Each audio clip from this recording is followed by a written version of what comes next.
वालों वासी बोलो। भाई कुएं से पानी निकालने का एक्सपीरियंस तो बिल्कुल ही अलग है। You are so beautiful. भाई इस तरीके से जब भी हमें बॉर्डर्स के बीच में राइड करने का मौका मिलता है, ये चीज बहुत एक्साइटिंग होती है। ये देखो भाई, welcome to hills of Nagaland.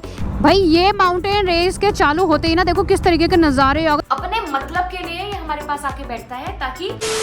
Hello दोस्तों, स्वागत है आपका एक और नई वीडियो में। मैं हूँ राइडर नॉनी और मैं कर रही हूँ अपनी बाइक से 30,000 kilometre all over India ride. तो भाई आज की जो वीडियो की शुरुआत हो रही है वो हो रही है लमडिंग से, जो कि आसाम में है। और कल हम पहुंच गए थे लमडिंग सिलचर से चलते हुए। तो भाई कल का सफर इतना स्ट्रगल भरा रहा। अगर आप लोगों ने पिछली वीडियो देखी तो आप लोगों को पता होगा, इतनी सारा हमारे को खराब रोड मिला, ऑफ रोड मिला, ट्रकों की भीड़ मिली। उसके बाद जब हम लमडिंग पहुंचे तो भाई हमें रहने के लिए जगह ही नहीं मिली। रहने के लिए जगह ना मिलने का रीजन ये था कि एक तो यहाँ पे रूम बहुत ज्यादा एक्सपेंसिव थे, हमारे बजट से बाहर थे। दूसरा, जहाँ पे हमारे बजट के रूम मिल रहे थे वहाँ पे हुकुम को अलाउ नहीं कर रहे थे। पेट फ्रेंडली रूम मिलना कहीं कहीं पे बहुत ज्यादा मुश्किल हो जाता है। तो मेरे को ना हो गया दिमाग खराब। मैंने कहा क्या करूँ। मैं गई भाई फेसबुक पे लाइव, और लाइव में मैंने डिस्कस किया अपने प्यारे प्यारे व्यूअर से कि कोई अगर लमडिंग से है तो हमें जरा बताइए। तो तभी हमें मिला विभीषण जी का मैसेज। विभीषण जी ने हमें मैसेज किया। उन्होंने बोला मेरा लमडिंग में ही घर है, आप लोग चाहो तो जा सकते हो। तो हमने उनको कांटेक्ट किया और फाइनली हम पहुंच गए उनके घर पे। और मजे की बात यह है कि वो अपने घर पे है ही नहीं, वो कर्नाटका से हमें कांटेक्ट कर रहे थे। तो अभी हम मिला देते हैं आपको उनकी प्यारी सी फैमिली से। सबसे पहले है हमारे साथ आंटी जी। आंटी जी तुम्हें क्या मना छो? आसी ভালো আছি। की खबर? की खबर? ভালো খবর। राधे राधे। রাধে রাধে। आपके चरणों में मेरा कोटि कोटि नमन। कुटी कुटी नमस्कार। तो भाई आंटी जी है वो है राधा रानी जी की भक्त। और पूरा जब से मैं सुबह थोड़ा सा लेट उठी थी, बट आंटी जी अपना जाप में पूजा में लगी हुई थी। आप लोग देख सकते हैं आंटी जी ने पूरा राधा रानी का वो जो भक्तों का रूप होता है वो लिया है। दूसरा, आंटी जी को हिंदी थोड़ा कम समझ आती है। आंटी थोड़ा अल्प अल्प हिंदी बोझो, है ना। तो आंटी जी इसके साथ साथ कह रही कि सारे मैंने धाम ज्योतिर्लिंग सब यात्रा कर ली भाई अकेले अकेले। कुछ कुछ लोगों के इतने घर होते हैं, उन्होंने पूरा मंदिर बना रखा है। और साथ में मैं आपको दिखाना चाहूंगी, ये है इनका घर। भाई घर बहुत प्यारा है, वहां से शुरू होता है वहां पे खत्म होता है। भैया हमसे कहते हैं हमारा घर मतलब वैसी है, थोड़ा वैसी है। मैंने कहा भाई इतनी बड़ी जगह है, क्या लोगे इससे ज्यादा। हरे कृष्ण राधे राधे राधे राधे। भाई यहाँ पे बैठी है भाभी जी। तुम्ही केमन আছো? ভালো আছি। भाभी देखो कितनी क्यूट है। वहाँ पे हुकुम बैठा हुआ है। तो आप कुछ बोलना चाहोगे? भाई भाभी और आंटी जी कह रहे हैं कि थोड़ा थोड़ा हिंदी आते हैं, बट हम लोग मस्त बातें कर रहे हैं जब से आए। अभी भैया आपकी वीडियो देखेंगे वहाँ से। क्या बोलना चाहोगे? भैया को कुछ बोलना है तो बोल दो, कुछ ऐसे करना है तो कर दो। बोलो कुछ भैया को। अच्छा आप सोचो भैया देख रहे हैं, क्या बोलोगे? भैया का याद आता है आपको? तो बोलो उनको, बोलो आमी तुम्हारे वालों वासी बोलो। बताओ भैया को। अच्छा हाय कर दो भैया को। हाय हाल चाल पूछ लो की खबर पूछ लो। ठीक हो? हाँ ठीक हो। भैया बता देना कमेंट्स में आप कैसे हो। अभी सुबह सुबह ना भैया, जो दूसरे भैया है हमारे यहाँ वाले भैया की फ्रेंड, उनकी वाइफ यहाँ पे आई है। वो भी सुबह से हेल्प कर रही है भाई। उन्होंने जब हम वॉशरूम गए, पानी निकालना ये निकालना, तो भाई ये है प्यारी सी हमारे हमारा इधर आया, हमको अच्छा लगा है। तो भाई ये तो है यहाँ के प्यारे प्यारे लोग। तो एक चीज और बताना चाहूंगी, जब भैया ने हमें कांटेक्ट किया ना यहाँ से, वो ये कह रहे थे कि हमारा घर थोड़ा मतलब ऐसी है और कुएं से पानी निकालना पड़ता है, आपको तकलीफ होगी। अगर आप कंफर्टेबल हो, आपको नहीं मिला तो आप आ जाओ।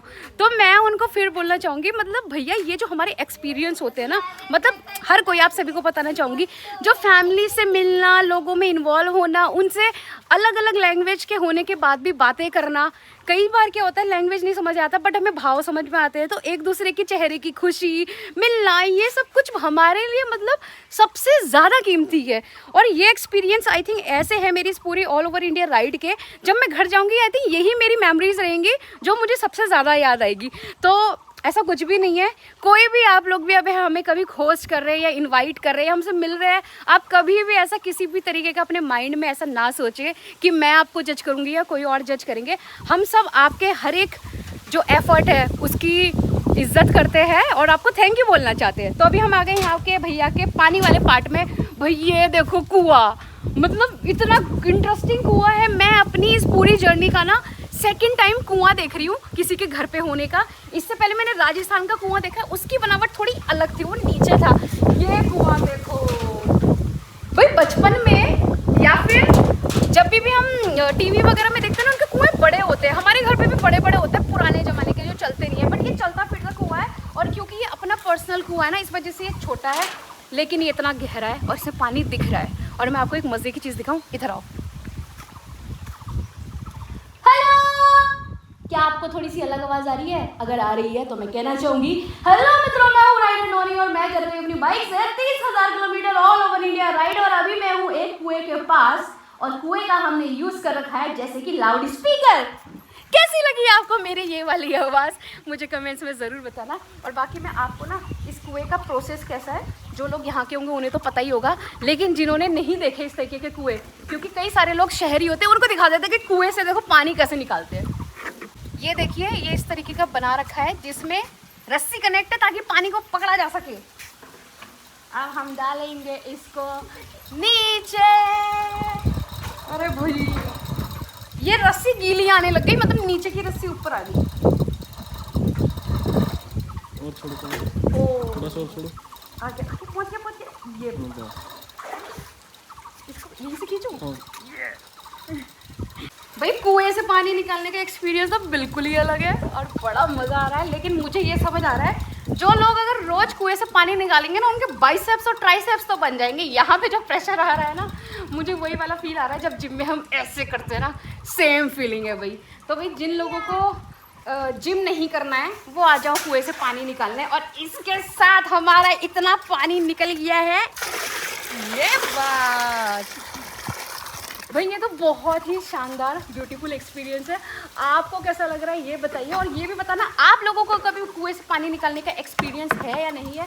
अगर नहीं है तो आ जाओ भाई। और बाकी भाई मौसम तो इतना अच्छा हो रहा है, लेकिन अच्छा वो हमें लग रहा है, इसी के साथ मौसम ख़राब हो रहा है, तो हमें लगता है जल्दी जल्दी हमें यहाँ से अगली डेस्टिनेशन की तरफ बढ़ना चाहिए। और बढ़ने से पहले हमारी भाभी लोगों ने खाना बना दिया है, तो पहले ब्रेकफास्ट करेंगे, उसके बाद कहाँ चलने वाले हैं वो मैं आपको थोड़ी देर में बाइक में बताऊँगी।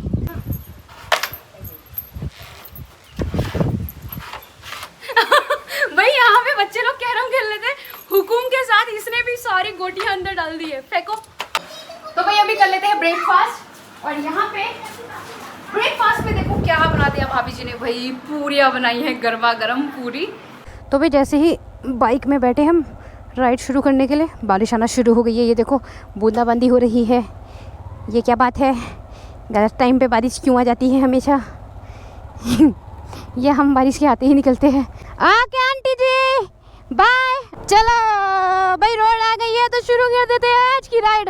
हर बार की तरह भोलेनाथ के नाम के साथ हर हर महादेव।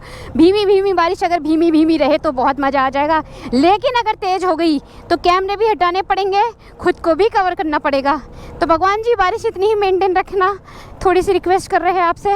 और भाई आज हम बढ़ रहे हैं नागालैंड, बट बहुत ज़्यादा एक्साइटमेंट है मुझे नागालैंड जाने के लिए, क्योंकि बचपन में मुझे लगता था नागालैंड विदेश में है यार, लेकिन बड़े होकर पता चला ये तो इंडिया में ही है। ये तो स्कैम हो गया। आप लोग बताओ किस किस को ऐसा लगता था कि नागालैंड विदेश में है। क्योंकि ना एक बार हमारे स्कूल से एक ट्रिप जा रहा था, क्या होती है वो, पिकनिक जा रही थी। हमारे स्कूल वालों ने कहा नागालैंड जा रहे हो, मैं खुश हो गई। मैंने कहा बाप रे, हमें विदेश लेके जाया जा रहा है मात्र 300 रुपये में हैं। फिर पता चला ना ही नागालैंड जा पाए, ना ही ये पता चला कि नागालैंड इंडिया में है। प्लान ही कैंसिल हो गया। ओह माय गॉड, मतलब नागालैंड में हम कोहिमा जाएंगे, कोहिमा की डिस्टेंस है लगभग 200 किलोमीटर। तो हमें इन बादलों को, बारिश को, बारिश तो यहाँ पे रुक गई है, इस बारिश को पार करते हुए हमें पहुँचना है कोहिमा और चलानी है धुआंधार गाड़ी 200 kilometre.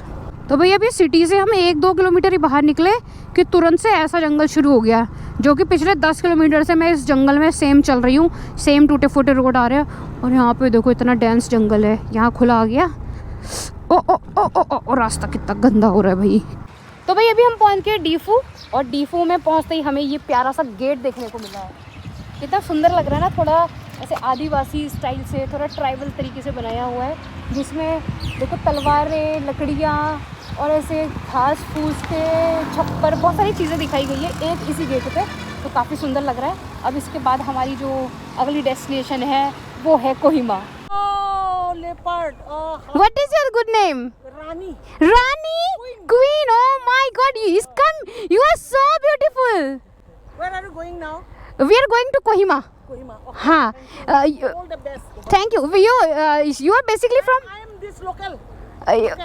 Assamese? No, Karbi. Karbi. Wow, very. Long. This is our Motherland. Wow, Indian. Very nice to meet you Rani. भाई खूबसूरत सी रानी दिख गई हमें, बहुत अच्छा लगा इनसे मिलके। ये बता रहे कि हम यहाँ के लोकल है, इंडियन है। वाह भाई, देशभक्ति की भावना आपको डीफू में भी दिखेगी। और भाई ये क्षेत्र जो है ना, ये आसाम ही पड़ता है स्टेट वाइज, बट ये इतना कॉर्नर है कि ऑलमोस्ट नागालैंड और आसाम के बॉर्डर में है। तो वो कुछ अलग ही ट्राइब के थे, उन्होंने बताया भी अपनी ट्राइब का नाम। भाई डीपू से थोड़ा सा आगे बढ़े, मस्त रोड आया 1 किलोमीटर तक। उसके बाद ये क्या आ गया भैया, कहीं ये ऐसा पूरा तो नहीं होने वाला है, मुझे तो बड़ी टेंशन हो रही है। ये भैया से पूछते हैं, भैया कितना खराब रास्ता है ये रोड कहाँ तक है? हाँ कच्चा कच्चा।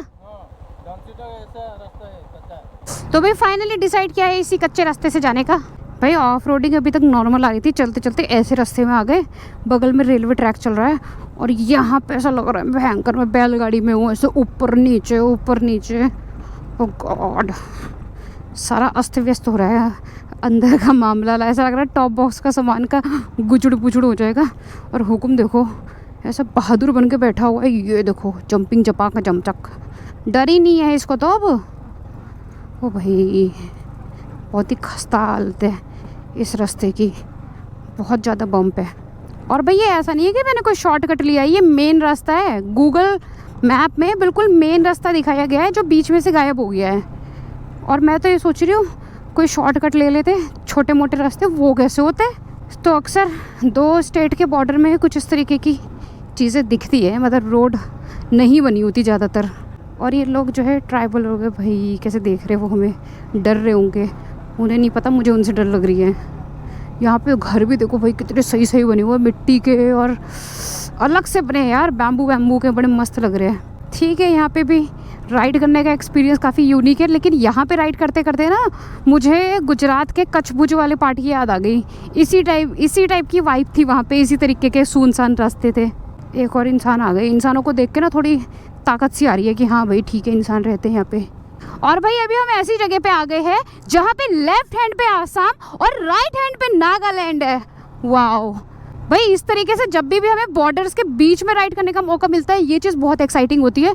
यहाँ से तो बिल्कुल जगह ही बदल गए। ये क्या गई बीच में, ओ भाई सूखी नदी। भाई ऐसे खराब पत्थर वाले रास्ते आ गए, जितने खराब रास्ते आ रहे हैं ना उतना हुकुम आगे खड़ा हो जा रहा है। पता नहीं इसको क्या मजा आ रहा है कूद के जाने में। और यहाँ से भी दीमापुर की डिस्टेंस 5 से 6 किलोमीटर रह गई है, तो मतलब 5 से 6 किलोमीटर हमें ऐसे ही मिलने वाला है। गंदा सा रास्ता, थोड़ी सी रोड दिख रही है फिर गायब हो जा रही है। ये देखो ये क्या आ गया। और इसी के साथ हम लोग एंट्री कर चुके हैं नागालैंड में। वाओ, यहाँ ये है नागालैंड का यूनिटी गेट। और भाई पत्थरों पे क्या चित्रकारी की गई है, वाओ, यूनिटी गेट। तो भाई ये वाला नज़ारा देखिए, ये है नागालैंड की हिल्स की स्टार्टिंग और सामने ही एक पहाड़ी है और वहाँ लिखा हुआ welcome to hills of Nagaland. भाई ये जो पूरी कलाकारी दिखाई गई है ना दीवार में, एक्चुअली ये चट्टान में और पत्थरों में की गई है और एक वेलकम गेट की तरह है नागालैंड का, काफ़ी इंटरेस्टिंग है। ऊपर देखो अलग अलग ट्राइब्स को उनके तीर, कमान, टारगेट, पता नहीं क्या क्या दिखाए गए हैं, बट काफ़ी इंटरेस्टिंग लग रही है ये चीज़। तो एक काइंड ऑफ यहाँ का एंट्री गेट है, लोग यहाँ पे आ के फ़ोटो खिंचा रहे हैं, काफ़ी शानदार लग रहा है नज़ारा। भाई ये देखो भाई, welcome to hills of Nagaland. इसी के साथ यहाँ से ना नागालैंड की पहाड़ियाँ शुरू हो जाएगी।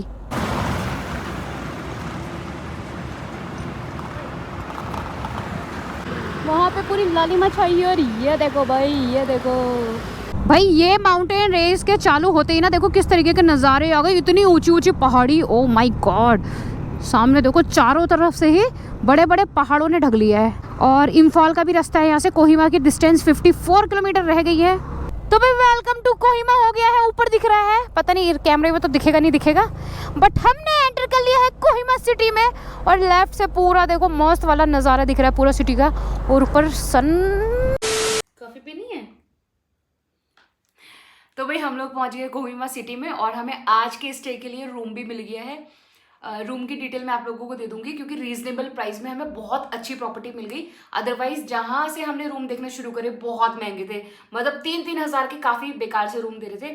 तो अभी मौसम काफ़ी ठंडा हो रहा है यहाँ पे, इसलिए मैं गर्मा गर्म कॉफ़ी पी रही हूँ। और इस लड़के को देखो, ये देखो, ये इतना मतलबी है।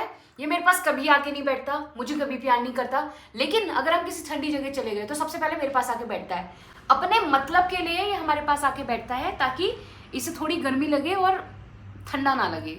और अगर आप लोगों के पास बिल्ले हैं तो क्या आपके बिल्ले भी इतने मतलबी होते हैं, मुझे जरा ये बताना। और यहाँ के जो नज़ारे हैं कोहिमा सिटी के, वो मैं आपको अगली वीडियो में दिखाऊंगी, क्योंकि यहाँ के नज़ारे काफ़ी खूबसूरत है, बहुत अच्छा हिल स्टेशन है। और इस वीडियो के लिए इतना ही रखते हैं, तो अब हम मिलेंगे आपसे कल अगले वीडियो में। Bye bye. इसको देखो।